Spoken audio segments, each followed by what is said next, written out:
일본이 발칵 뒤집혔습니다. 유엔이 일본을 불법 점거국이라고 선언했기 때문입니다. 다카이치 총리는 취임 직후 동해 한가운데에 매장된 얼음 유전을 일본 것이라 선언하며 동해의 이름까지 일본해로 못 받겠다는 막말을 했습니다. 역사상 초유의 자원 영토 도발이었죠. 일본 정부의 엄청난 로비로 모든 것이 일본의 손으로 넘어가려던 순간 대한민국의 반격이 조용히 시작됐습니다. 한국이 공개한 지도 단 한 장에 일본의 추악함이 전부 드러났고 국제사회는 큰 충격에 빠졌습니다. 일본을 불법 점거국으로 분류한다. 도대체 무슨 일이 벌어진 걸까요? 일본이 50년 동안 움켜쥐고 있던 동해 자원을 단숨에 무너뜨린 한 장의 진실. 지금 시작합니다. 구독과 좋아요로 대한민국의 밝은 미래를 응원해주세요. 한국이 아직도 동해라고 우긴다고요? 웃음이 터져나왔습니다. 회의실에 앉아있던 실무진 몇 명도 따라 웃었어요. 그 바다는 이미 100년 전에 정리된 문제였거든요. 국제수로기구 해도집에 일본해라고 박힌 게 1929년입니다. 거의 한 세기 동안 바뀐 적이 없었어요. 2025년 10월 도쿄 외무성 국제해양법국 회의실이었습니다. 저는 하야시 켄타로 이 부서를 30년 넘게 거쳐온 국장이에요. 해양협정, 영토분쟁, 에너지 외교까지 제 손을 거치지 않은 문서가 없었습니다. 동해라는 이름 따위 한국이 아무리 떠들어도 국제지도에서 바뀐 적이 없다는 걸 누구보다 잘 알았죠. 책상 위에는 난카이 해구 MH21 프로젝트 보고서가 펼쳐져 있었습니다. 6일, 일본이 세계 최초로 바다 및 얼음에서 가스를 뽑아 올린 기간이에요. 하루 평균 생산량 수천 세제곱미터. 미국도 캐나다도 해내지 못한 일을 우리가 해냈습니다. 저는 그 숫자들을 손가락으로 짚으며 뿌듯함을 느꼈어요. 메탄 하이드레이트 분야에서 일본은 의심의 여지 없는 선두였죠. 그 사실이 저를 안심시켰습니다. 국장님, 울릉분지 자료철입니다. 젊은 직원이 낡은 서류 뭉치를 들고 왔습니다. 표지에는 2008년이라는 연도가 적혀 있었어요.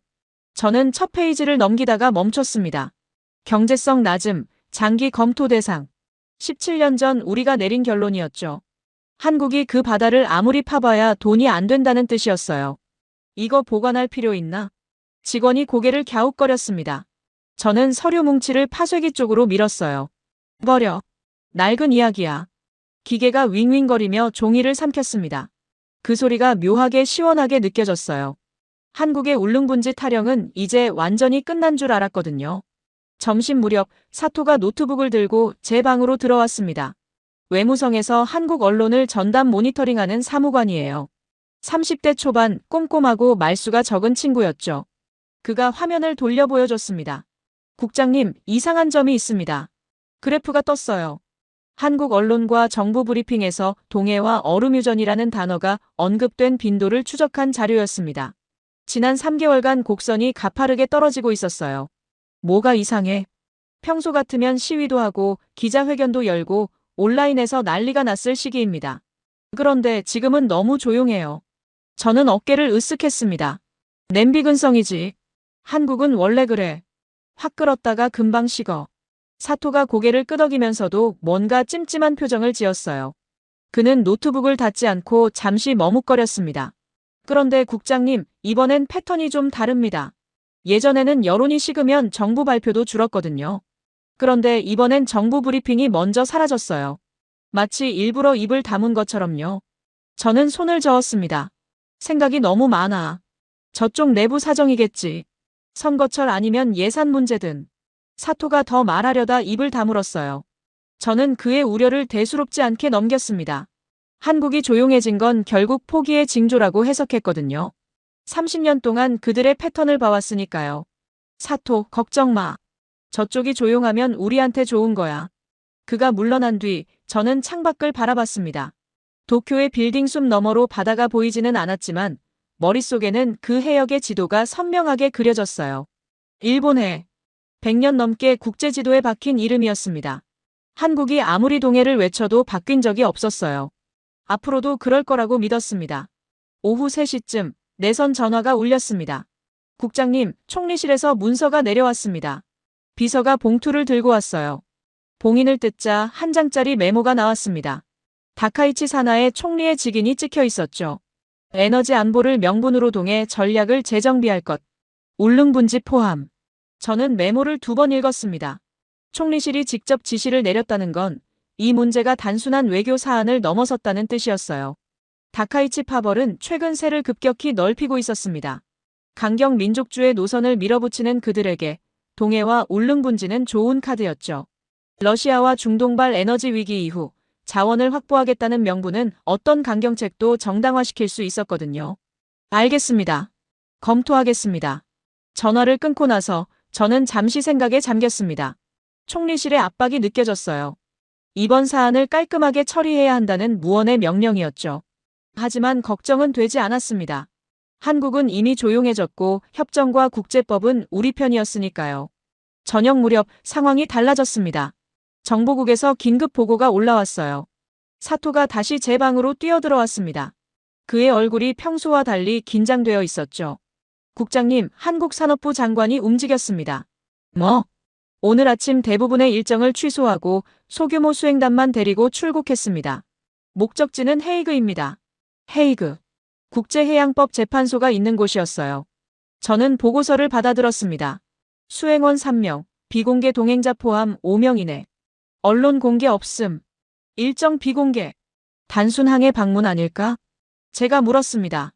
사토가 고개를 저었어요. 항해 방문이면 기자들을 데려갔을 겁니다. 카메라 앞에서 목소리를 높여야 국내 여론에 먹히니까요. 그런데 이번엔 완전히 비공개입니다. 뭔가 준비해온 게 있어요. 저는 보고서를 내려놓았습니다. 갑자기 방 안 공기가 무거워진 것 같았어요.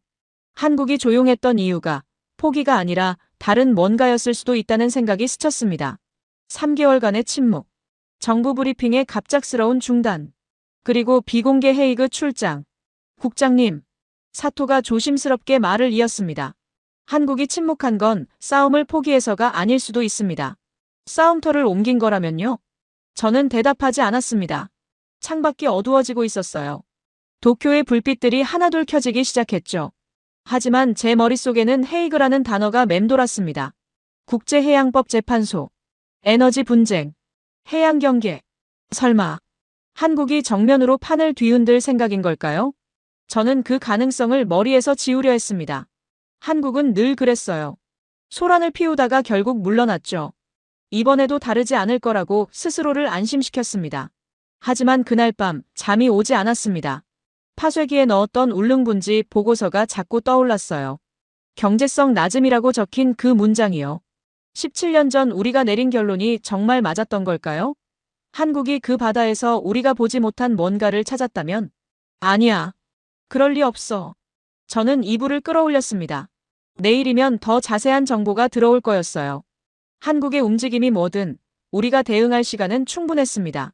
협정은 우리 편이고 국제지도에는 여전히 일본해라고 적혀 있었으니까요. 그때는 몰랐습니다. 그 침묵이 폭풍전의 고요였다는 걸요. 사흘이 지났습니다. 한국 산업부 장관의 헤이그 출장 이후 외무성 내부 분위기가 묘하게 달라졌어요.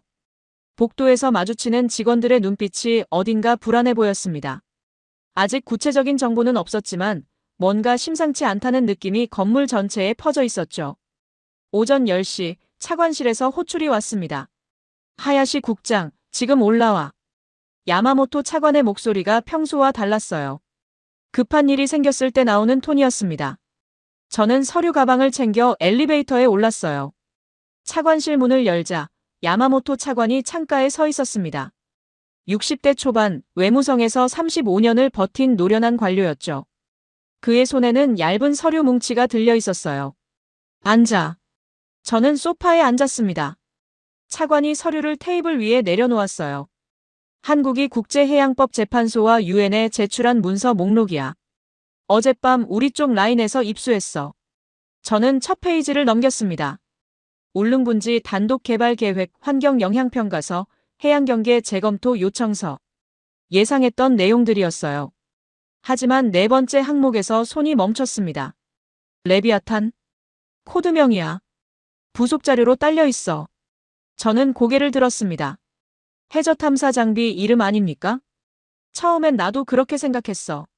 단순한 탐사 프로젝트명이려니 했지. 그런데 아니더군. 차관이 다른 서류를 꺼냈어요. 비고란에 적힌 문구가 눈에 들어왔습니다. AI 기반 3D 지층 스캔 데이터 탐사 일자. 2024년 5월 12일. 울릉분지 수심 약 2000m 지점. 심장이 한 박자 느리게 뛰었습니다. 이게 뭡니까?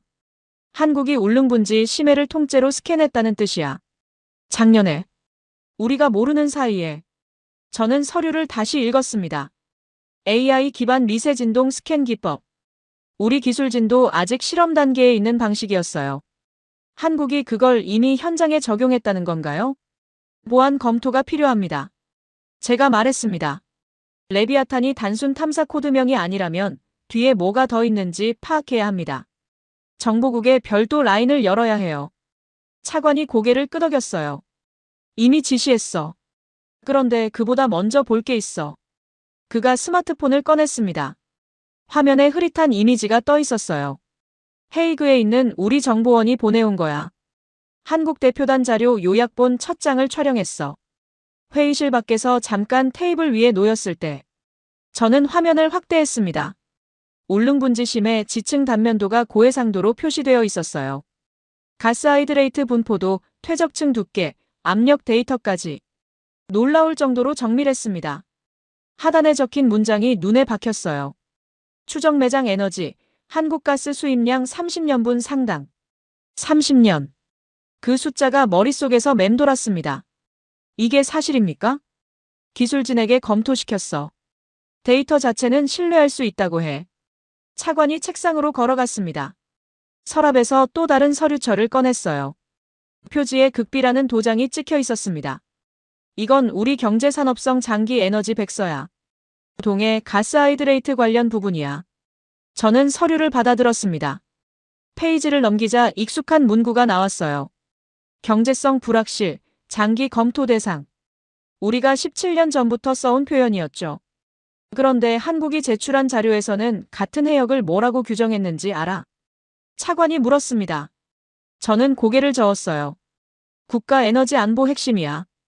우리가 검토 대상이라고 밀어둔 바다를 저쪽은 국가 전략의 중심에 놓은 거야. 방안이 조용해졌습니다. 같은 바다, 같은 자원. 그런데 완전히 다른 판단. 우리는 경제성이 없다고 치워뒀고 한국은 국가의 미래를 걸었던 겁니다. 그런데 더 문제가 있어. 차관이 창가로 돌아섰습니다. 그의 등이 굳어 보였어요. 너요? 그 지층 단면도 말이야. 우리가 예전에 비공개로 작성해둔 시추 자료와 비교해봤어.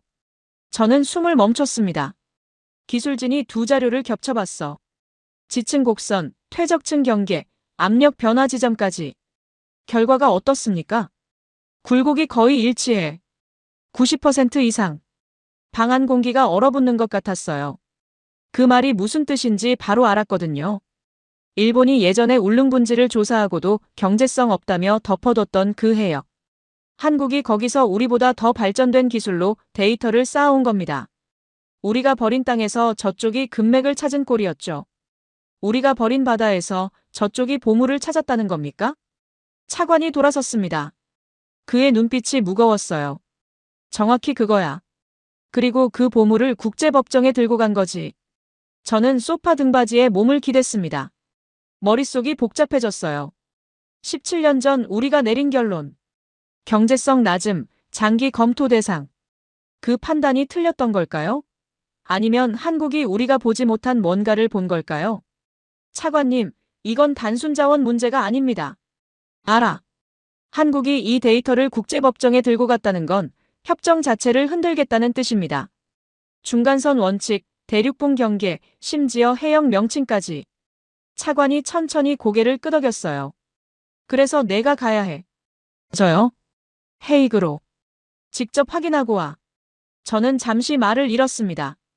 헤이그 출장이라니. 상황이 그 정도로 급박해진 걸까요? 언제 출발합니까? 내일 아침 첫 비행기야. 긴급 여권과 외교 여권 둘 다 챙겨. 어떤 상황이 될지 모르니까. 차관이 책상 서랍에서 봉투를 꺼냈습니다. 항공권과 숙소 예약 확인서가 들어있었어요. 이미 다 준비해둔 거였습니다. 하야시. 그가 제 이름을 불렀습니다. 목소리가 낮아졌어요. 협정을 방패로만 쓰던 시대가 끝날 수도 있어. 한국이 지금 들고 나온 건 자원만이 아니야. 우리가 100년 동안 유지해온 구조 자체를 건드리는 거야. 저는 봉투를 받아들었습니다. 손이 미세하게 떨렸어요. 그걸 숨기려고 주먹을 쥐었습니다. 알겠습니다. 가서 확인하겠습니다. 차관실을 나오면서 복도가 평소보다 길게 느껴졌습니다. 엘리베이터 버튼을 누르는 손가락이 축축했어요. 레비아탄. 그 이름이 머릿속에서 떠나지 않았습니다. 사무실로 돌아오자 사토가 기다리고 있었습니다. 국장님, 무슨 일입니까? 안색이 안 좋으세요. 저는 대답 대신 책상 서랍을 열었어요. 여권 2개를 꺼내 가방에 넣었습니다. 내일 헤이그로 간다. 헤이그요? 갑자기요? 한국이 뭔가 들고 왔어. 우리 생각보다 훨씬 큰 거야. 사토의 얼굴이 굳었습니다. 레비아탄 말입니까? 알고 있었어? 이름만요. 한국 쪽 통신에서 몇 번 잡혔는데 단순 탐사 프로젝트인 줄 알았습니다. 저는 고개를 저었어요. 아니야. 탐사가 아니라 전략이야. 저쪽이 그 바다를 어떻게 보고 있는지 우리가 완전히 잘못 읽었어. 사토가 뭔가 더 물으려 했지만 저는 손을 들어 말렸어요. 자세한 건 나도 아직 몰라. 가서 직접 봐야 해. 그날 밤 저는 짐을 꾸리면서 창밖을 바라봤습니다. 도쿄의 불빛들이 평소처럼 반짝였지만 어딘가 다르게 보였어요. 한국의 침묵이 포기가 아니었다는 걸 이제야 깨달았습니다.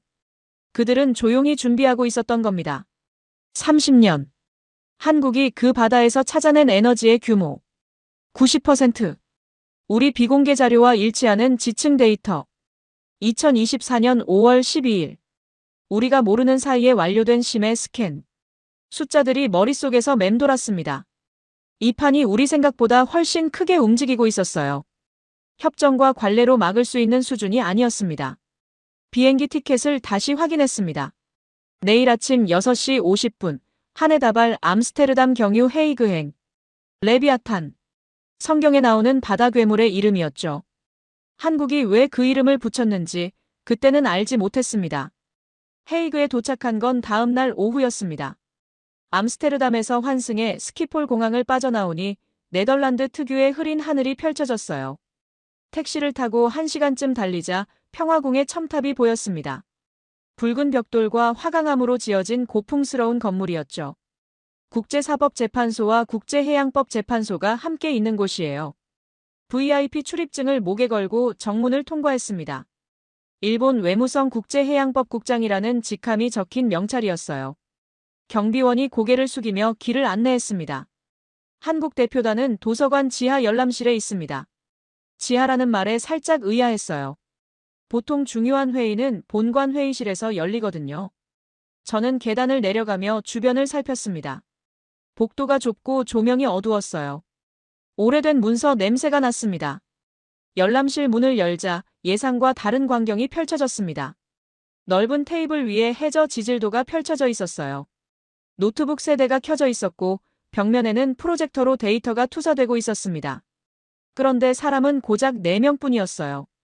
도쿄에서 출발할 때 예상했던 대규모 법률팀은 어디에도 없었습니다. 어서 오세요, 하야시 국장님.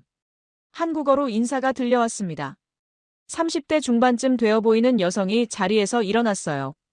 단정한 정장 차림에 눈빛이 날카로웠습니다. 김혜린입니다. 산업부 에너지해양전략국 과장이에요. 저는 고개를 숙여 인사했습니다. 그녀가 옆에 서 있는 남자를 소개했어요. 이쪽은 윤선우 박사님입니다. 한국지질자원연구원 선임연구위원이시고 울릉분지 탐사를 25년째 이끌고 계세요. 윤선우라는 사람이 손을 내밀었습니다. 50대 후반쯤 되어 보였어요. 낡은 트위드 재킷에 주름진 셔츠. 관료라기보다는 대학 교수 같은 인상이었죠. 하지만 악수를 나누는 순간 그의 손이 거칠다는 걸 느꼈습니다. 책상에만 앉아있던 사람의 손이 아니었어요. 멀리서 오셨습니다. 윤선우가 말했습니다. 목소리가 낮고 차분했어요. 직접 보시는 게 좋을 것 같아서 자료를 준비했습니다. 앉으시죠. 저는 의자에 앉았습니다. 솔직히 긴장했어요. 한국 측이 뭘 보여주려는 건지, 어떤 카드를 들고 있는 건지 전혀 감이 오지 않았거든요. 하지만 겉으로는 여유로운 척했습니다. 기선을 뺏기면 안 됐으니까요. 레비아탄에 대해 들으셨죠? 김혜린이 물었습니다. 저는 고개를 끄덕였어요. 코드명 정도는요? 그럼 처음부터 설명드리겠습니다. 그녀가 프로젝터 리모컨을 눌렀습니다. 벽면에 오래된 흑백 사진이 떴어요. 작은 배 한 척이 파도 위에 떠 있었습니다. 1998년입니다. 울릉분지 해저에서 가스하이드레이트 존재를 암시하는 첫 신호가 잡힌 해예요. 저는 사진을 바라봤습니다. 배가 낡아 보였어요. 장비도 허술했고요. 저 배로 탐사를 했다고요? 네. 예산이 없었거든요. 정부 지원은 거의 없었고 연구원들이 사비를 털어서 움직였습니다. 윤선우가 끼어들었습니다. 저도 저 배에 탔었어요. 28살 때였습니다. 파도가 얼마나 심했는지 이틀 내내 토하면서 버텼죠. 그가 슬쩍 웃었습니다. 하지만 눈빛은 웃지 않았어요. 김혜린이 다음 슬라이드로 넘겼습니다. 2007년 UBGH1 탐사, 2010년 UBGH2 탐사. 시추코어 사진과 지층 분석 데이터가 시간순으로 나열되어 있었어요. 20년 동안 탐사정 10개 이상을 뚫었습니다. 목표 구역은 약 3,000제곱킬로미터. 서울 면적의 5배 정도예요. 숫자가 구체적이었습니다. 저는 메모를 하면서도 머릿속으로 일본 자료와 비교하고 있었어요. 우리 전략 문서에서 울릉분지는 어떻게 다뤄졌던가? 난카이 해구 페이지 옆에 작은 점 하나로 표시되어 있었습니다. 비고란에는 한국 관할, 경제성 불확실이라고만 적혀 있었죠. 그게 전부였어요. 우리는 그 바다를 진지하게 본 적이 없었습니다. 2024년 5월. 김혜린이 말했습니다. 화면이 바뀌었어요. 수중 드론의 3D 모델링 영상이 나왔습니다. 레비아탄 드론이 울릉분지심에 2000m에서 AI 기반 지층 스캔을 완료했습니다. 운용기간 12개월, 수집된 데이터 용량 수백 테라바이트. 영상 속에서 드론이 해저를 훑고 있었어요. 지층 단면이 실시간으로 그려졌습니다. 가스하이드레이트 분포가 색깔로 표시됐고요. 정밀도가 놀라웠습니다. 이 기술은 제가 말을 꺼내려는데 윤선우가 먼저 말했습니다. 일본 분들도 연구 중이시죠? AI 미세 진동 스캔. 우리가 먼저 현장에 적용했을 뿐이에요. 그의 목소리에 자부심이 묻어 있었습니다. 하지만 과시하는 느낌은 아니었어요. 오히려 담담했죠. 20년 동안 이 바다에 얼마를 쏟아부으셨습니까? 제가 물었습니다. 김혜린이 대답했어요. 누적 예산 2천억 원 이상입니다. 장비 개발, 인력 양성, 현장 운용까지 합치면요. 2천억 원. 일본 기준으로도 적은 돈이 아니었습니다. 한국 규모를 생각하면 더더욱요. 왜 이렇게까지 하셨습니까? 질문이 입 밖으로 나왔습니다. 스스로도 놀랐어요. 외교관이 상대국에게 던질 질문이 아니었거든요. 윤선우가 잠시 침묵했습니다. 그러더니 테이블 위에서 오래된 사진 한 장을 꺼냈어요. 이 사진 보이시죠? 녹슨 장비 더미가 찍혀 있었습니다. 해변에 버려진 것처럼 보였어요. 일본 탐사팀이 철수하면서 남기고 간 겁니다. 90년대 초반이었어요. 경제성이 없다고 판단하셨나 봐요. 저는 사진을 바라봤습니다. 뭔가 익숙한 느낌이 들었어요. 우리 연구원들이 저 장비를 주워다가 고쳤습니다. 부품이 없어서 직접 깎아 만들기도 했고요. 그렇게 한국식 탐사 시스템을 만들었어요. 그의 목소리가 낮아졌습니다. 버려진 걸 주워서 시작했습니다. 그게 25년 전이에요. 방안이 조용해졌습니다. 저는 아무 말도 할 수 없었어요. 일본이 버린 장비로 한국이 시스템을 만들었다니. 그 사실이 묘하게 목을 조였습니다. 김혜린이 마지막 슬라이드를 띄웠습니다. 전략 문서의 한 페이지였어요. 우리는 울릉분지를 단순한 자원 매장지로 보지 않습니다. 그녀가 문장을 읽었습니다. 에너지, 환경, 해양 이름까지 묶인 전략 거점. 그게 우리의 정의예요. 에너지, 환경, 이름. 세 단어가 머릿속에서 맴돌았습니다. 우리는 자원만 봤어요. 한국은 그 이상을 봤던 겁니다. 하야시 국장님. 윤선우가 말했습니다. 솔직히 여쭤볼게요. 일본은 이 바다를 어떻게 보셨습니까? 저는 대답하지 못했습니다. 머릿속에 일본 전략 지도가 떠올랐어요. 난카이 해구는 크게, 울릉분지는 작은 점으로. 우리에게 그 바다는 빈칸이었습니다. 진지하게 바라본 적이 없었어요. 아직 검토 중입니다. 겨우 그렇게 대답했습니다. 거짓말이라는 걸 저도 알았어요. 상대도 알았을 겁니다. 열람실을 나오면서 발걸음이 무거웠습니다.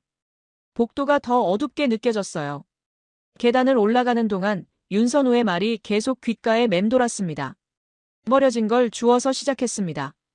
그 문장이 가슴에 박혔어요. 우리가 버린 바다에서, 우리가 버린 장비로 한국은 25년을 버텼습니다. 그리고 이제 국제법정에 서 있었죠. 호텔로 돌아오는 택시 안에서 저는 창밖을 바라봤습니다. 헤이그의 거리가 스쳐 지나갔어요. 하지만 눈에 들어오지 않았습니다.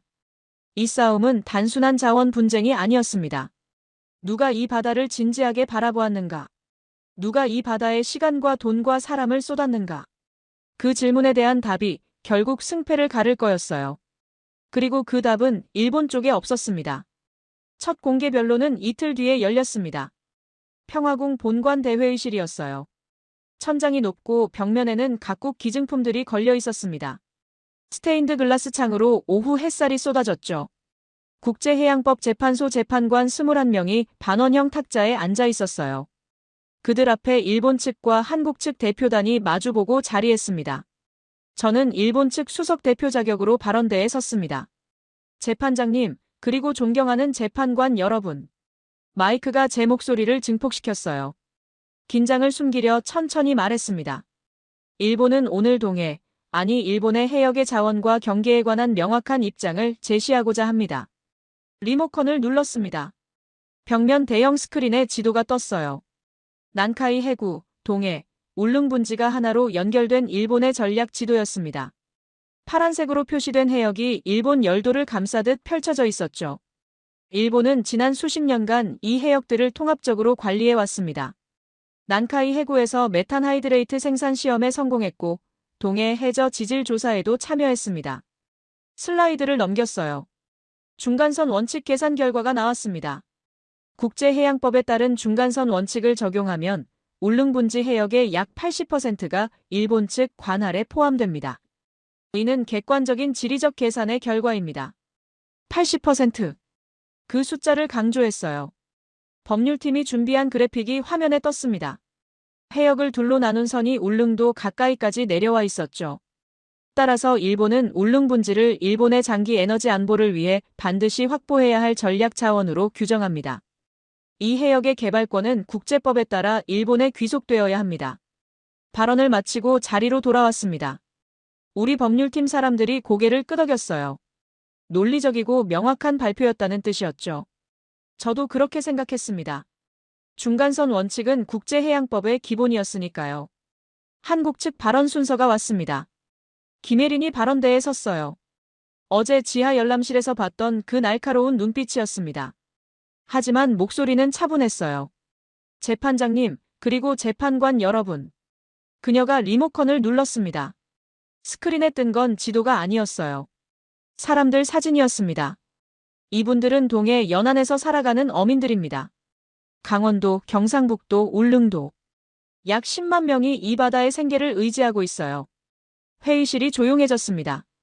재판관 몇 명이 사진을 주시했어요. 2011년 후쿠시마 원전 사고 이후 이분들의 삶은 완전히 달라졌습니다. 수산물 소비가 급감했고 어장 경제 피해는 수천억 원에 달했어요. 아직도 그 여파가 계속되고 있습니다. 슬라이드가 바뀌었습니다. 그래프가 나왔어요. 후쿠시마 이후 동해 연안 수산물 가격 하락, 어선 폐업률 증가, 젊은 층 이탈. 울릉 분지 개발은 단순한 자원 채굴이 아닙니다. 김혜린의 목소리가 단단해졌어요. 이 바다에 기대어 사는 사람들의 삶과 직결된 문제예요. 그래서 한국은 울릉 분지를 에너지, 환경, 그리고 이름까지 묶인 전략 거점으로 봅니다. 이름. 그 단어가 귀에 걸렸습니다. 자원 분쟁에서 왜 이름이 나오는 걸까요? 다음 슬라이드가 떴습니다. 한국이 계획 중인 환경 모니터링 네트워크 구성도였어요. 울릉 분지 주변에 센서 노드가 촘촘히 배치되어 있었습니다. 한국은 울릉 분지 개발과 동시에 환경 감시 체계를 구축할 계획입니다. 해저 생태계 변화, 오염 물질 확산, 지질 안정성까지 실시간으로 추적할 거예요. 자원을 가져가되 바다를 망가뜨리지 않겠다는 약속입니다. 재판관 한 명이 메모를 적기 시작했어요. 다른 재판관도 고개를 끄덕였습니다. 저는 불안해지기 시작했습니다. 우리는 자원과 경계만 이야기했어요. 한국은 사람과 환경을 이야기하고 있었죠. 프레임이 달랐습니다. 김혜린이 마지막 슬라이드를 띄웠습니다. 그리고 이름에 대해 말씀드리겠습니다. 화면에 오래된 지도가 나왔어요. 조선시대 고지도였습니다. 동해라는 글자가 선명하게 적혀 있었죠. 이 바다는 한국에서 2000년 넘게 동해로 불려왔습니다. 일본해라는 이름은 일본 제국주의 시기에 국제사회에 퍼진 명칭이에요. 회의실 공기가 묘하게 바뀌었습니다. 몇몇 재판관의 표정이 진지해졌어요. 국제수로기구와 유엔 지명 규범은 인접국가 간 해역 이름을 병기하도록 권고하고 있습니다. 하지만 이 바다는 여전히 대부분의 국제지도에서 일본해로만 표기되어 있어요. 김혜린이 발언대 앞으로 한 걸음 나왔습니다. 한국은 이번 재판에서 울릉분지 개발권과 함께 해역 명칭의 정상화도 요청합니다. 자원만이 아니라 이 바다의 정체성을 되찾고 싶습니다. 발언이 끝났습니다. 회의실에 잠시 침묵이 흘렀어요. 저는 멍하니 앉아 있었습니다. 머릿속이 복잡해졌어요. 우리는 숫자와 법조문을 들고 왔는데 한국은 사람과 역사와 이름을 들고 왔습니다. 같은 바다를 두고 완전히 다른 이야기를 하고 있었죠. 재판장이 기침을 했습니다. 양측의 발언을 잘 들었습니다. 재판부는 추가 검토 후 다음 일정을 공지하겠습니다. 회의가 끝났어요. 사람들이 웅성거리며 자리에서 일어났습니다. 저는 휴게실로 향했습니다. 커피가 필요했어요. 손이 미세하게 떨렸거든요. 복도를 걷는데 옆에서 우리 법률팀 변호사가 다가왔습니다. 국장님, 발표 잘하셨습니다. 중간선 논리가 명확했어요. 고마워요. 대답은 했지만 확신이 없었습니다. 휴게실에 들어서자 창가에 김혜린이 서 있었어요. 혼자 커피를 마시고 있었습니다. 눈이 마주쳤어요. 그녀가 살짝 고개를 숙였습니다. 저도 인사를 했죠. 자판기에서 커피를 뽑아 반대편 소파에 앉았습니다. 손에 든 종이컵이 따뜻했어요. 하지만 마음은 차가웠습니다. 우리는 자원, 그들은 의미. 그 대비가 머릿속에서 떠나지 않았어요. 중간선 원칙. 80%. 객관적 계산. 우리가 내세운 논리는 그랬습니다. 틀린 말은 아니었어요. 하지만 그게 전부일까요? 한국은 어민 10만 명을 이야기했습니다. 후쿠시마 이후의 고통을 이야기했어요. 환경보호계획을 내놓았고 2000년 된 이름을 되찾겠다고 했습니다. 재판관들이 어떤 쪽에 마음이 기울까요? 법은 숫자를 따릅니다. 하지만 판결은 사람이 내려요. 사람은 이야기에 움직이죠. 창밖을 바라봤습니다. 헤이그의 하늘이 흐려지고 있었어요. 호텔로 돌아오는 길, 택시 안에서 스마트폰을 꺼냈습니다. 도쿄에서 메시지가 와 있었어요. 차관이 보낸 거였습니다. 변론 어땠나? 저는 한참을 생각하다가 답장을 쳤습니다. 예상과 달랐습니다. 저쪽이 훨씬 넓게 준비해왔어요. 답장이 바로 왔어요. 무슨 뜻이야? 저는 폰을 내려놓았습니다. 어떻게 설명해야 할지 몰랐거든요. 우리는 바다를 자원으로 봤습니다. 한국은 바다를 사람과 역사와 이름으로 봤어요. 같은 물이었지만 완전히 다른 의미였습니다. 그 차이를 어떻게 메울 수 있을까요? 호텔방에 들어와 침대에 누웠습니다. 천장을 바라보며 생각했어요. 이 싸움은 협정 문구로 끝나지 않을 것 같았습니다. 이 바다가 어떤 바다로 기억될 것인가? 그 질문에 답하는 쪽이 이길 거였어요. 그리고 지금 우리에게는 그 답이 없었습니다. 변론이 끝난 다음 날 아침이었습니다. 호텔방에서 뉴스를 틀었는데 화면이 빨갛게 물들어 있었어요. 속보 자막이 흐르고 있었습니다. 일본 해상자위대 함대, 동해 해역으로 출항. 커피잔을 내려놓았습니다. 심장이 빠르게 뛰기 시작했어요. NHK 화면에 이지스함 2척이 나왔습니다. 그 뒤로 호위함 4척이 따르고 있었어요. 총 6척. 함대가 회색 파도를 가르며 동쪽으로 향하고 있었습니다. 울릉분지 해역 도착 예상 시간 4시간에서 6시간. 아나운서의 목소리가 담담했어요. 하지만 화면 속 함대는 담담하지 않았습니다. 전쟁 직전의 긴장감이 느껴졌거든요. 저는 급히 옷을 입고 평화궁으로 향했습니다. 도착하니 복도가 어수선했어요. 각국 외교관들이 스마트폰을 들여다보며 웅성거렸습니다. 누군가 제 팔을 잡았어요. 하야시 국장님, 도쿄에서 연락 왔습니다. 일본 대표단 수행원이었습니다. 그가 태블릿을 건넸어요. 화면에 외무성 긴급 공문이 떠 있었습니다. 다카이치 총리가 오늘 새벽 내각회의를 소집했습니다. 울릉분지 군사적 시료지배 방침이 공식화됐어요. 군사적 시료지배. 그 단어가 머릿속에서 맴돌았습니다. 법정에서 변론이 진행되는 동안 도쿄는 군함을 보내기로 결정한 겁니다. 외교와 군사가 동시에 움직이고 있었어요. 쿠리하라 작전통제국장이 직접 명령을 내렸다고 합니다. 함대 항로는 이미 설정됐고요. 저는 태블릿을 돌려줬습니다. 손이 떨렸어요. 재판부는 알고 있습니까? 아직 공식 통보는 안 됐습니다. 하지만 CNN과 BBC가 이미 보도하고 있어요. 복도 끝에 대형 모니터가 설치되어 있었습니다. 여러 방송 채널이 동시에 나오고 있었어요. NHK, CNN, BBC, 알자지라. 모두 같은 화면을 보여주고 있었습니다. 일본 함대가 동해를 향해 달리는 장면이었어요. 그런데 화면 하단 자막이 방송마다 달랐습니다. NHK는 일본의 얼음유전 해역이라고 썼어요. CNN은 동해 일본의 해역이라고 병기했고요. BBC는 처음에 일본해라고 썼다가 잠시 후 동해로 고쳐 썼습니다. 이름조차 통일되지 않은 바다. 그 바다로 군함이 가고 있었어요. 오전 11시쯤 상황이 더 복잡해졌습니다. 한국 대표단 쪽에서 소란이 일었어요. 김혜린이 급하게 어딘가로 전화를 걸고 있었습니다. 얼굴이 굳어 있었어요. 저는 복도에서 그녀와 눈이 마주쳤습니다. 그녀가 전화를 끊고 제게 다가왔어요. 하야시 국장님, 아셨겠지만 상황이 심각합니다. 알고 있습니다. 그런데 일본 함대만 움직인 게 아니에요. 그녀가 스마트폰 화면을 보여줬습니다. 해저 탐지 데이터가 떠 있었어요. 빨간 점 2개가 울릉분지 아래쪽에서 깜빡이고 있었습니다. 중국 핵잠수함입니다. 두 척이 심도 200m를 유지하면서 울릉분지 쪽으로 접근하고 있어요. 중국까지. 머리가 아파왔습니다. 일본은 수면 위에서, 중국은 수면 아래에서. 두 나라가 동시에 그 바다로 밀려오고 있었어요. 케이드릴은 어떻습니까? 제가 물었습니다. 김혜린이 잠시 침묵했어요. 아직 방어 모드는 아닙니다. 하지만 통제실에서 실시간으로 감시하고 있어요. 윤선우 박사님이 직접 지휘하고 계십니다. 그녀가 다시 전화를 걸러 돌아갔습니다.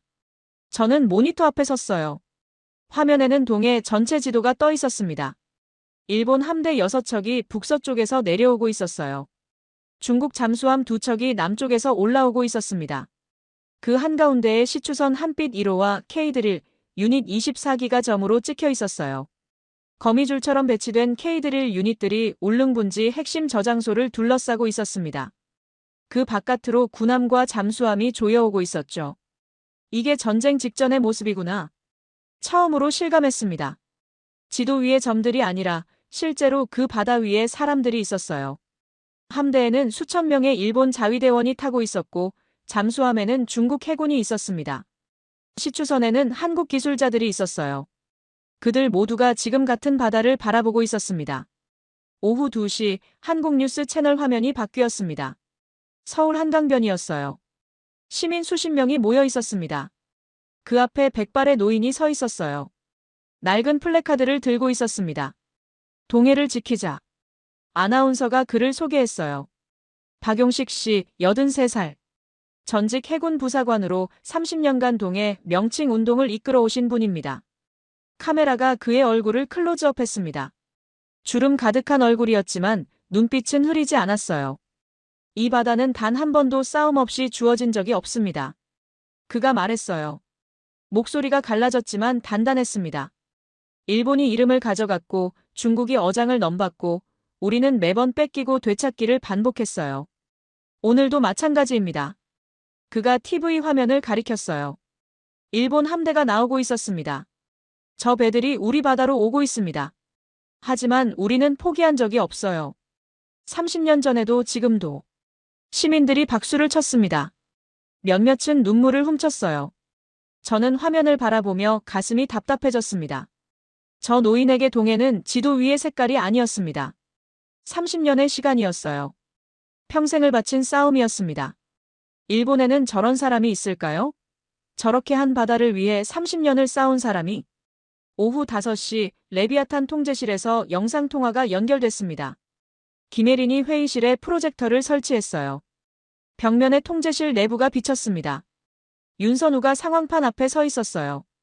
현재 상황을 보고드리겠습니다. 상황판에는 실시간 데이터가 흘렀습니다. 일본 함대 위치, 중국 잠수함 심도, K-드릴 유닛 상태, 시추선 한빛 1호의 승무원 현황까지. 일본 함대는 현재 울릉분지 외곽 50km 지점입니다. 약 2시간 후면 K-드릴 방어 반경에 진입해요. 윤선우의 목소리가 차분했습니다. 하지만 그 차분함이 오히려 긴장감을 높였어요. 중국 잠수함은 심도 200m를 유지하면서 천천히 접근 중입니다. 아직 적대 행위는 없지만 K-드릴 유닛 근처까지 오면 상황이 달라질 수 있어요. 김혜린이 물었습니다. 방어 모드 발동 기준은 어떻게 됩니까? 3단계로 나뉩니다. 1단계는 경고 송출, 2단계는 통신 차단과 비살상 대응, 3단계는 윤선우가 잠시 말을 멈췄어요. 3단계는 아직 발동된 적이 없습니다. 발동되지 않기를 바랍니다. 회의실이 조용해졌습니다. 저는 상황판을 바라봤어요. 점들이 천천히 움직이고 있었습니다. 각각의 점이 군함이고 잠수함이고 시추선이고 사람이었습니다. 동해라는 바다가 처음으로 거대하게 느껴졌습니다. 지도 위에 푸른 색깔이 아니었어요. 군인과 기술자와 어민과 시민의 삶이 한꺼번에 얽힌 무대였습니다. 자원과 군사와 언론과 역사가 동시에 충돌하는 공간이었어요. 그 바다 한가운데로 우리 일본 함대가 가고 있었습니다. 저는 그제야 두려워지기 시작했어요. 이건 외교 분쟁이 아니었습니다. 전쟁이 될 수도 있었어요. 그리고 저는 그 전쟁의 한쪽 편에 서 있었습니다. 창밖을 바라봤습니다. 헤이그의 하늘이 어두워지고 있었어요. 동해에서는 지금 무슨 일이 벌어지고 있을까요? 함대와 잠수함 사이에 낀 시추선에서 사람들은 어떤 표정으로 밤을 맞이하고 있을까요? 처음으로 그들의 얼굴이 궁금해졌습니다. 그날 밤 윤선우가 저를 찾아왔습니다. 호텔 로비에서 기다리고 있었어요. 어두운 색 코트를 입고 손에는 낡은 서류 가방을 들고 있었습니다. 하야시 국장님, 잠깐 시간 되십니까? 무슨 일입니까? 보여드릴 게 있어요. 직접 보셔야 합니다. 그의 눈빛이 진지했습니다. 평소의 차분함과는 다른 뭔가 결심한 사람의 표정이었어요. 저는 코트를 걸치고 그를 따라 나섰습니다. 택시를 타고 평화궁 쪽으로 향했어요. 하지만 정문이 아니라 뒤쪽 골목에서 내렸습니다. 윤선우가 작은 철문 앞에서 멈췄어요. 여기가 어딥니까? 도서관 별관 자료실입니다. 평소에는 출입이 제한되어 있어요. 그가 카드키를 찍었습니다. 문이 열리자 좁은 계단이 나왔어요. 지하로 내려가는 길이었습니다. 왜 저를 여기로 데려오시는 겁니까? 직접 보시면 압니다. 계단을 내려가는 동안 공기가 점점 차가워졌어요. 형광등 불빛이 희미하게 복도를 비췄습니다. 오래된 문서 냄새와 먼지 냄새가 섞여 있었죠. 복도 끝에 작은 방이 있었습니다. 윤선우가 문을 열었어요. 방 안에는 테이블 하나와 의자 2개가 있었습니다. 테이블 위에 두꺼운 서류철이 놓여 있었어요. 표지에는 레비아탄 프로젝트 설계 문서라고 적혀 있었습니다. 이게 뭡니까? K-드릴과 레비아탄 시스템의 설계 원본입니다. 한국 정부 기밀 문서예요. 저는 놀라서 그를 바라봤습니다. 왜 이걸 저한테 보여주시는 겁니까? 저는 일본 외무성 사람입니다. 알고 있어요. 윤선우가 의자에 앉았습니다. 서류철을 펼치며 말했어요. 그래서 보여드리는 겁니다. 국장님이 직접 보셔야 해요.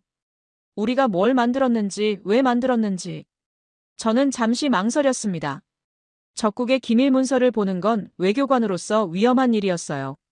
하지만 호기심이 더 컸습니다. 레비아탄의 정체를 알고 싶었거든요. 의자에 앉아 첫 페이지를 넘겼습니다. 기술 스펙이 나왔어요. K-드릴 유닛 외피 재질, 티타늄 합금. 설계 압력 저항 심도 12,000m. 실제 운용 심도 약 2,000m. 숫자들이 빼곡하게 적혀 있었습니다. 12,000m요? 설계상 한계치입니다. 실제로 그 깊이까지 내려간 적은 없어요. 하지만 어떤 상황에서도 버틸 수 있게 만들었습니다. 다음 페이지를 넘겼습니다. 레비아탄 방어 시스템 도면이 나왔어요. 초음파 방벽 반경 5km, EMP 영향 반경 500m. 방어 모드 단계 총 3단계. 초음파 방벽이 뭡니까? 접근하는 물체를 감지하고 경고하는 시스템이에요. 반경 5km 안에 들어오면 자동으로 경고 신호를 보냅니다. EMP는요? 전자기 펄스입니다. 반경 500m 안의 전자장비를 일시적으로 마비시켜요. 어뢰나 미사일의 유도 장치를 무력화하는 데 쓸 수 있죠. 저는 페이지를 넘기다가 손이 멈췄습니다. 이건 도면에 무기 탑재 공간이 표시되어 있었어요. 어뢰관 크기의 빈 공간이었습니다. 여기에 무기를 넣을 수 있었다는 겁니까? 네. 윤선우가 고개를 끄덕였습니다. 설계 단계에서 논의됐어요. 탄두를 장착하자는 의견도 있었습니다. 그러면 K-드릴 유닛이 해저 요새가 되는 거죠. 접근하는 적을 직접 공격할 수 있으니까요. 그런데 비어있네요. 네. 우리는 그러지 않았습니다. 그가 서류철 뒷부분을 펼쳤어요. 방어 프로토콜 절차가 적혀 있었습니다. 1단계, 외부 충격 감지 시 경고 송출. 2단계, 통신 차단 및 비살상 EMP 방어. 3단계. 저는 그 문장을 읽었습니다. 전 세계 주요 방송망 및 플랫폼 50여 개의 현장 영상 동시 송출. 눈을 의심했어요. 다시 읽었습니다. 같은 문장이었어요. 이게 무슨 뜻입니까? 말 그대로입니다. 윤선우가 말했어요. 누군가가 K-드릴을 공격하면 그 장면이 전 세계에 생중계됩니다. CNN, BBC, NHK, 알자지라, 유튜브, 트위터까지 50여 개 채널에 동시에 송출돼요. 저는 서류를 내려놓았습니다. 손이 떨렸어요. 통신 해킹 모듈이 탑재되어 있다는 겁니까? 해킹이라기보다는 긴급 방송 시스템이에요. 국제해양 안전 프로토콜에 기반한 거죠. 물론 우리가 독자적으로 확장했지만요. 방안이 조용해졌습니다. 형광등 불빛이 미세하게 깜빡였어요. 저는 그제야 레비아탄의 정체를 이해했습니다. 이건 무기가 아니었어요. 방패도 아니었습니다. 거울이었어요. 공격하는 자의 모습을 전 세계에 비추는 거울. 탄두를 넣을 수 있었는데 안 넣은 이유가 뭡니까? 제가 물었습니다. 윤선우가 잠시 침묵했어요. 우리도 괴물이 될 수 있었습니다. 그가 천천히 말했어요. 그 해역을 지키기 위해 적을 침몰시키는 요새를 만들 수 있었어요. 기술적으로는 가능했습니다. 하지만 그러면 우리도 그들과 같아지는 거잖아요. 그가 서류철을 닫았습니다. 우리가 원한 건 바다를 지키는 거였어요. 누군가를 죽이는 게 아니라. 그래서 무기 대신 카메라를 넣었습니다. 탄두 대신 송출 모듈을요. 저는 아무 말도 할 수 없었습니다. 하야시 국장님. 윤선우가 저를 바라봤어요. 지금 일본 함대가 울릉분지로 가고 있습니다. 만약 그 함대가 K-드릴에 포격을 가하면 어떻게 될까요? 저는 대답하지 못했습니다. 하지만 머릿속에 그림이 그려졌어요. 일본 이지스함이 포문을 여는 장면. 포탄이 K-드릴을 향해 날아가는 장면. 그리고 그 순간 전 세계 TV와 스마트폰에 그 장면이 뜨는 장면. 일본 군함이 민간 에너지 시설을 공격했습니다. 아나운서의 목소리가 들리는 것 같았어요. 세계 각국이 일본을 규탄하고 있습니다. 전율이 등줄기를 타고 내려왔습니다. 이게 한국의 전략입니까? 제 목소리가 갈라졌어요. 전략이라기보다는 선택이에요. 윤선우가 말했습니다. 힘으로 이기는 게 아니라 진실로 이기는 거죠. 누가 먼저 괴물이 되는지를 세상에 보여주는 겁니다. 우리는 괴물이 되지 않기로 했어요. 상대가 괴물이 되도록 기다리는 거죠. 그의 목소리가 담담했습니다. 하지만 그 담담함이 더 무섭게 느껴졌어요. 저는 의자에서 일어났습니다. 다리가 후들거렸어요. 왜 이걸 저한테 보여주셨습니까? 국장님이 선택하실 수 있게요. 선택이요? 네. 이 방을 나가시면 두 가지 길이 있습니다. 도쿄로 돌아가서 함대 작전을 계속 지원하시든지 아니면 그가 말을 멈췄어요. 아니면요? 진실을 말하시든지. 방안이 다시 조용해졌습니다. 저는 서류철을 바라봤어요. 레비아탄 프로젝트 설계 문서라는 글자가 눈에 박혔습니다. 30년 동안 일본 외무성을 위해 일했습니다.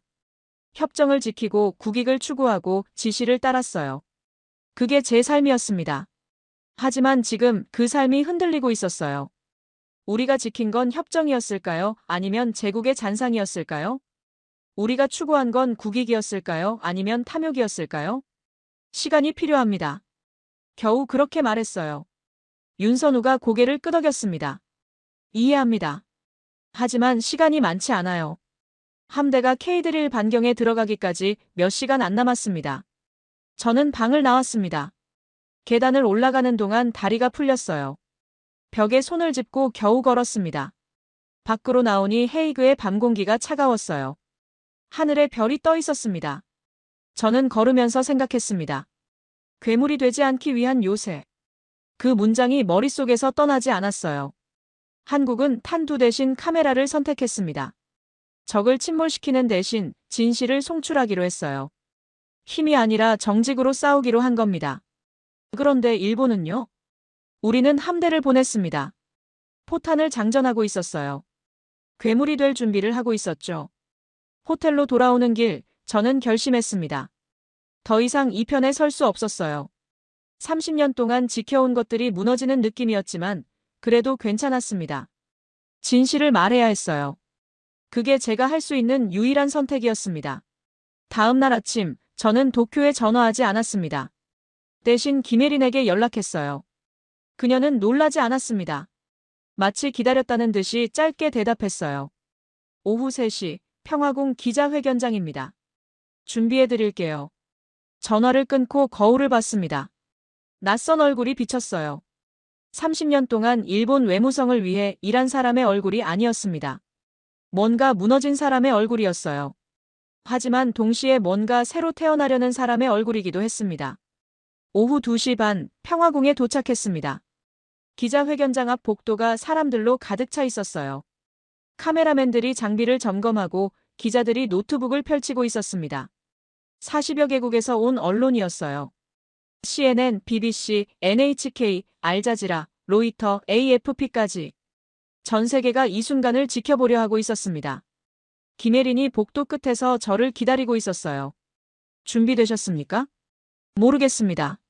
솔직하게 대답했어요. 그녀가 살짝 웃었습니다. 괜찮아요. 진실을 말하는 건 준비가 필요 없으니까요. 그녀가 문을 열었습니다. 기자회견장 안으로 들어갔어요. 수백 개의 카메라 플래시가 터졌습니다. 눈이 부셨어요. 단상 위에 마이크가 놓여 있었고 그 뒤로 대형 스크린이 설치되어 있었습니다. 의자에 앉으려는데 다리가 후들거렸어요. 겨우 버티며 자리를 잡았습니다. 시작하겠습니다. 사회자가 말했어요. 회의장이 조용해졌습니다. 저는 마이크 앞에 섰습니다. 심장이 미친 듯이 뛰었어요. 하지만 입을 열었습니다.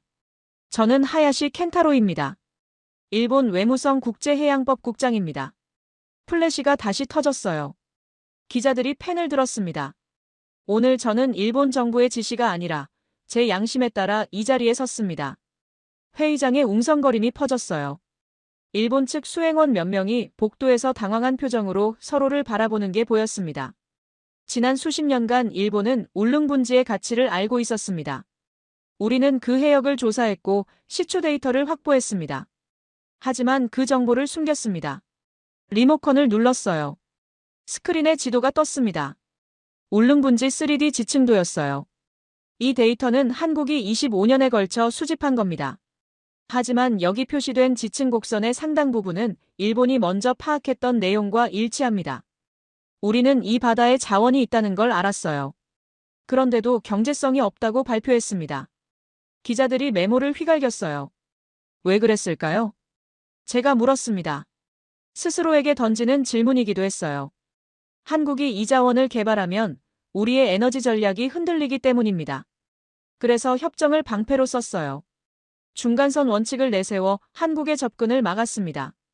자원을 가져가려 한 게 아니라 한국이 가져가지 못하게 막으려 한 겁니다. 회의장이 더 조용해졌어요. 숨소리마저 들릴 것 같았습니다. 다음 슬라이드를 띄웠어요.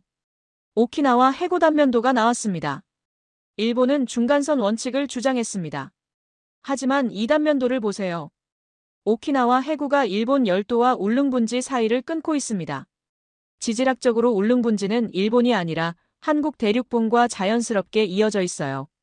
지도 위에 빨간 선이 그려졌어요. 한반도에서 울릉분지까지 연결되는 대륙봉 경계선이었습니다. 우리는 이 사실도 알고 있었습니다. 하지만 무시했어요. 중간선이 우리에게 유리했으니까요. 저는 잠시 말을 멈췄습니다. 목이 메었어요. 그리고 이름에 대해 말씀드리겠습니다.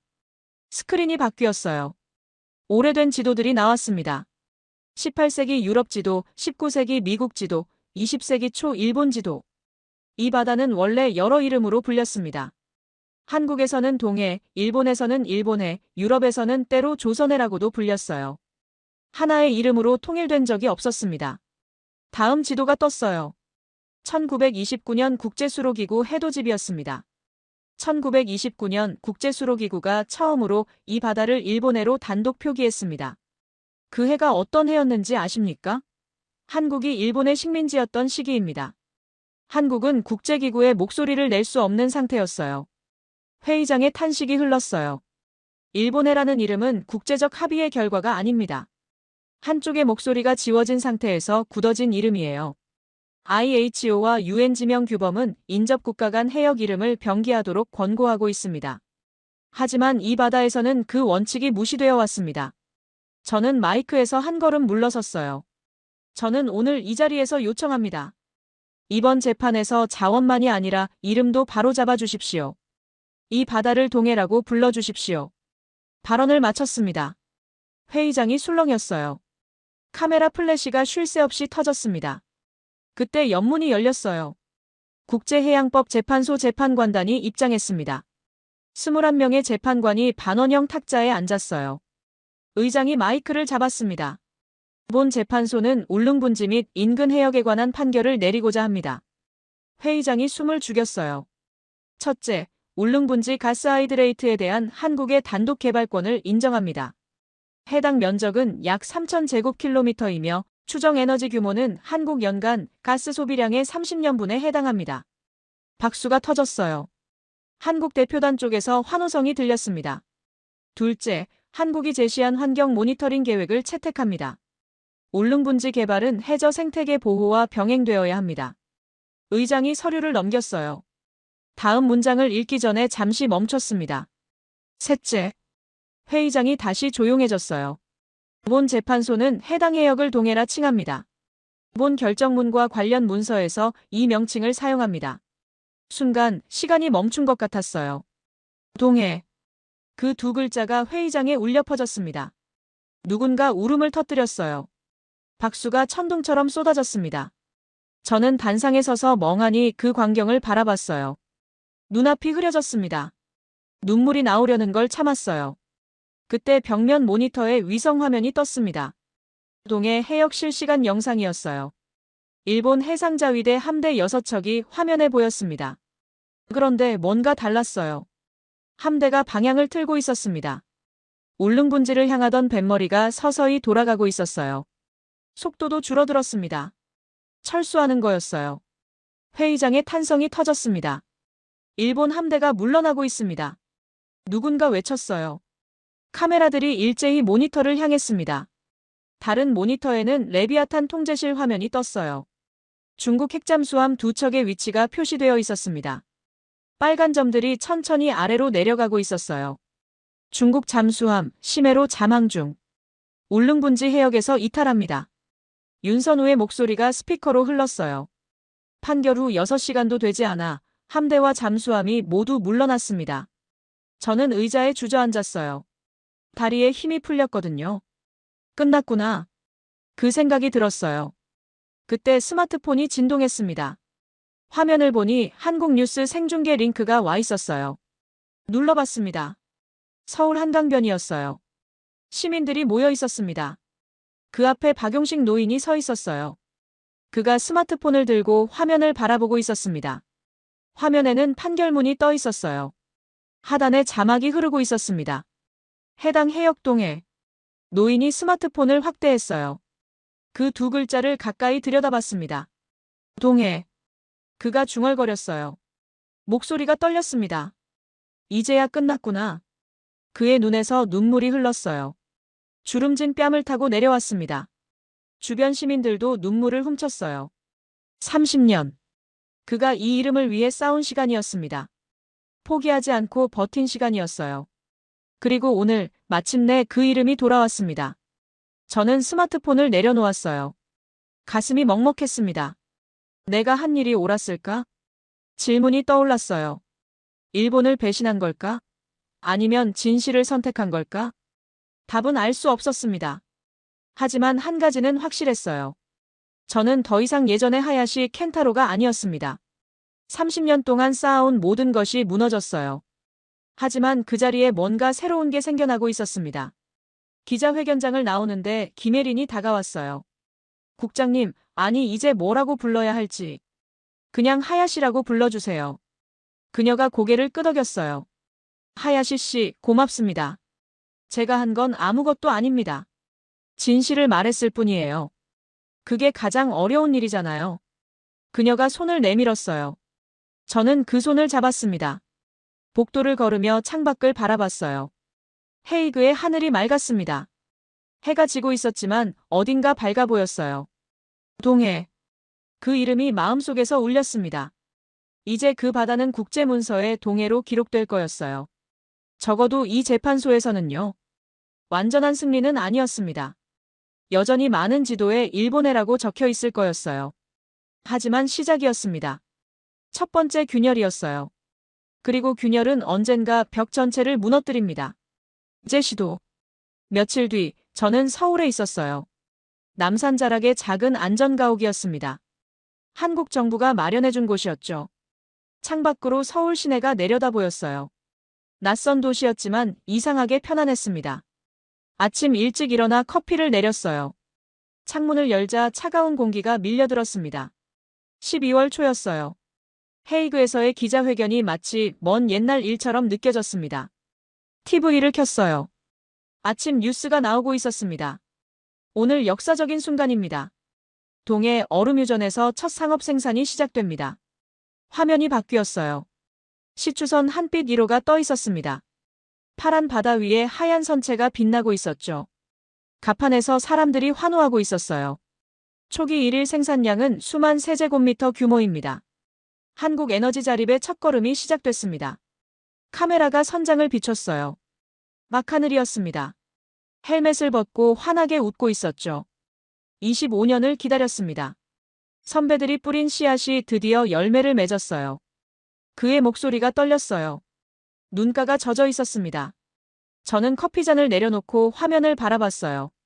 화면 하단에 지도가 떠 있었습니다. 울릉분지 주변 해역이었어요. 지도 위에 적힌 이름을 봤습니다. 동해. 일본해라는 글자는 어디에도 없었어요. 그냥 동해였습니다. 그 두 글자가 선명하게 빛나고 있었죠. 가슴이 먹먹해졌어요. 내가 한 일이 여기까지 이어졌구나. 그 생각이 들었습니다. 오전 10시쯤 노트북에서 알림음이 울렸어요. 메일이 와 있었습니다. 발신자는 모이라 한슨. 헤이그 국제해양법 재판소 법률가였죠. 하야시 씨, 판결문 최종본을 보내드립니다. 공식 발효되었습니다. 첨부 파일을 열었어요. PDF 문서였습니다. 스크롤을 내리며 읽었어요. 본문 중간쯤에서 손이 멈췄습니다. 본 재판소는 해당 해역을 동해라 칭하며 본 결정문과 관련 문서에서 이 명칭을 사용한다. 각주가 달려 있었어요. 본 문서는 1998년부터 2024년까지 울릉분지 한국조사 데이터에 기반함. 한국지질자원연구원 제공. 윤선우와 그 선배들의 이름이 거기 있었습니다. 25년의 시간이 각주 한 줄로 기록되어 있었어요. 저는 노트북을 닫았습니다. 눈을 감았어요. 그들의 시간이 헛되지 않았구나. 그 생각에 가슴이 뜨거워졌습니다. 점심 무렵 문이 열렸어요. 윤선우가 들어왔습니다. 손에 냄비를 들고 있었어요. 김치찌개 냄새가 났습니다. 점심 드셔야죠. 그가 냄비를 식탁에 올렸어요. 김이 모락모락 피어올랐습니다. 직접 끓이셨습니까? 아내한테 배웠어요. 맛은 보장 못하지만. 그가 슬쩍 웃었어요. 저도 따라 웃었습니다. 둘이 마주 앉아 밥을 먹었어요. 김치찌개가 얼큰했습니다. 한국 음식에 아직 익숙하지 않았지만 맛있었어요. 뉴스 보셨습니까? 윤선우가 물었어요. 네. 첫 생산 시작했더군요. 25년 걸렸습니다. 그가 숟가락을 내려놓았어요. 제가 처음 울릉분지에 갔을 때 28이었어요. 지금은 53입니다. 인생의 절반을 그 바다에 쏟았어요. 후회하십니까? 아니요. 그가 고개를 저었어요. 오늘 아침에 선배들 생각이 났습니다. 1998년 첫 탐사 때 함께했던 분들이요. 절반은 이미 돌아가셨어요. 이날을 보지 못하고 그의 목소리가 낮아졌어요. 그분들한테 보여드리고 싶었습니다. 우리가 해냈다고. 그 바다가 이제 우리 거라고. 저는 아무 말도 할 수 없었어요. 숟가락을 든 손이 멈췄습니다. 하야시 씨. 윤선우가 저를 바라봤어요. 고맙습니다. 제가요? 저는 아무것도. 아니요. 당신이 기자회견장에서 한 말, 저도 들었습니다. 일본 사람이 저런 말을 하다니 믿을 수 없었어요. 그가 잔을 들었어요. 진실을 말하는 건 용기가 필요합니다. 당신은 그 용기를 가졌어요. 그게 고마운 겁니다. 저는 잔을 들어 그와 부딪혔어요. 소리가 맑게 울렸습니다. 오후 3시 사토가 도착했습니다. 현관문이 열리고 그가 들어왔어요. 캐리어를 끌고 있었습니다. 얼굴이 피곤해 보였어요. 오래 걸렸습니다. 도쿄에서요? 네. 짐 정리하느라. 그가 캐리어를 내려놓았어요. 안에는 옷가지와 책 몇 권이 들어 있었습니다. 그게 전부였어요. 이게 다입니까? 필요한 건 이것뿐입니다. 사토가 소파에 앉았어요. 한숨을 내쉬었습니다. 일본 언론이 난리더군요. 하야시 전 국장, 매국노인가 양심인가. 그런 제목이 달렸어요. 맞습니다. 저도 거기 나왔어요. 하야시의 신복, 같이 도망친 사무관. 뭐 그런 식으로요. 그가 씁쓸하게 웃었어요. 돌아갈 수 있습니까? 글쎄요. 당분간은 어려울 것 같습니다. 저는 그의 옆에 앉았어요. 미안합니다. 당신까지 끌어들여서. 아닙니다. 사토가 고개를 저었어요. 저도 선택한 겁니다. 국장님 혼자 두고 갈 수는 없었어요. 그리고 그가 잠시 말을 멈췄어요. 저도 진실을 알고 싶었습니다. 우리가 뭘 잘못했는지, 왜 이렇게 됐는지 알게 됐습니까? 네. 이제 압니다. 그가 창밖을 바라봤어요. 우리는 바다를 자원으로만 봤습니다. 한국은 바다를 역사로 봤어요. 그 차이가 결과를 만들었죠. 저는 고개를 끄덕였어요. 그의 말이 맞았습니다. 저녁이 되었어요. 윤선우는 돌아갔고 사토는 방에서 쉬고 있었습니다. 저는 혼자 서재에 앉았어요. 책상 위에 낡은 만년필이 놓여 있었습니다. 도쿄에서 30년 동안 쓰던 거였어요. 언젠가 떨어뜨려서 촉이 약간 부러져 있었죠. 버리려다가 그냥 가져왔습니다. 만년필을 집어들었어요. 공책을 펼쳤습니다. 첫 페이지 상단에 제목을 썼어요. 침묵하지 않는 바다. 글자가 약간 삐뚤어졌습니다. 부러진 촉 때문이었어요. 하지만 괜찮았습니다. 완벽할 필요는 없었으니까요. 이 이야기를 기록해야겠다고 생각했어요. 헤이그에서 있었던 일 레비아탄의 진실, 동해라는 이름을 되찾기까지의 과정. 누군가는 알아야 했습니다. 300페이지쯤 될 것 같았어요. 일본과 한국과 헤이그를 오가는 회고록. 한 일본인이 진실을 선택하기까지의 기록. 창밖을 바라봤습니다. 서울의 밤이 내려앉고 있었어요. 동쪽 하늘이 어둑했습니다. 그 방향에 울릉분지가 있었어요. 보이지는 않았지만 알고 있었습니다. 지금 이 순간에도 시추선이 가스를 뽑아 올리고 있을 거였어요. K드릴 유닛들이 심해를 지키고 있을 거였습니다. 동해. 그 이름을 마음속으로 불러봤어요. 이제 저도 그 바다를 일본해라고 부르지 않을 겁니다. 적어도 제 마음속에서는요. 완전한 승리는 아니었어요. 세상의 모든 지도가 바뀐 건 아니었습니다. 일본 내에서는 여전히 일본해라고 부를 거였어요. 하지만 균열이 생겼습니다. 첫 번째 균열이요. 그리고 균열은 언젠가 벽 전체를 무너뜨립니다. 만년필을 내려놓았어요. 공책을 덮었습니다. 내일부터 쓰기 시작해야겠어요. 한 글자씩 천천히. 부러진 촉으로도 글은 쓸 수 있으니까요. 창밖의 동쪽 하늘을 바라봤습니다. 보이지 않는 그 바다를 향해 마음속으로 인사했어요.